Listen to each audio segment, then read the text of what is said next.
Եթե հիվանդանոցում կոնֆլիկտ եք ունեցել կամ նկատել բժշկական էթիկայի կանոնների խախտումներ, կարող եք դիմել բուժաշխատողների էթիկան քննող հանձնաժողովին արդեն նոր 1.am կայքի միջոցով։ Նոր ձևաչափը գործարկվել է քաղաքացիների դիմումներին ավելի արագ ընթացք տալու համար։ Առանձնահատուկ գործիքը,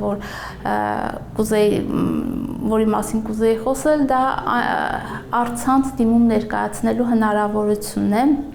Եվ ոչ միայն դիմումը ներկայացնելու գործիքն է այստեղ կարևոր, որ այնպիսի կարգավորումներ են սահմանվել կայքում, որ դիմումատուն հնարավորինս կարող է ճշգրիտ լրացնել եւ ֆորմալ պատճառներով դիմումը հետ չի վերադարձվի։ Դիմել կարող են բոլորը՝ բուժաշխատողները, բուժառուները, նրանց ընտանիքի անդամներն ու անգամ պետական կառույցների ներկայացուցիչները։ Կապ չունի բժշկի եւ բուժառուի, թե գործընկերների միջև է լարվածություն առաջացել։ Քննում են ամեն տեսակի իրավիճակներ։ Հանձնաժողովի կազմում են իրավաբան, հոգեբան, բուժաշխատող, հասարակական կազմակերպության ներկայացուցիչ։ Պատժելու խնդիր մենք բոլորովին էլ չունենք եւ հակառակ մեր նպատակն է հնարավորինս բարձրացնել բուժաշխատողների բարեվարկությունը եւ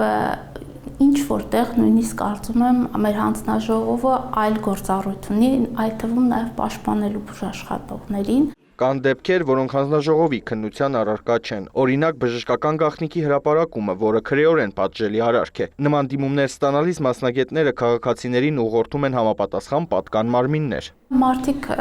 հետաքրքրվում են, ուզում են տեղեկություններ ստանալ, ինչպես կարելի է դիմել, որևէ արարքը խախտում ենթադրում է թե ոչ եւ այլն։ Խոսքով բազմաթիվ հարցումներ ու բաց ենք ցանկացած պարագայում բաց ենք բոլորի ներկայացնելու տեղեկատվությունով, պարզաբանումներով եւ այլն։ Բացի դիմում ուղարկելու հնարավորությունը կայքում հասանելի են նաև բուժաշխատողների եւ բուժառուների էթիկական նորմերը։ Աբգարյանի խոսքով 1.am-ը նաև լավ հնարավորություն է հանրությանն իրազեկել իրենց իրավունքների եւ պարտականությունների մասին։ Արամ Մարանդյան, Սեյրան Անտոնյան, լուրեր։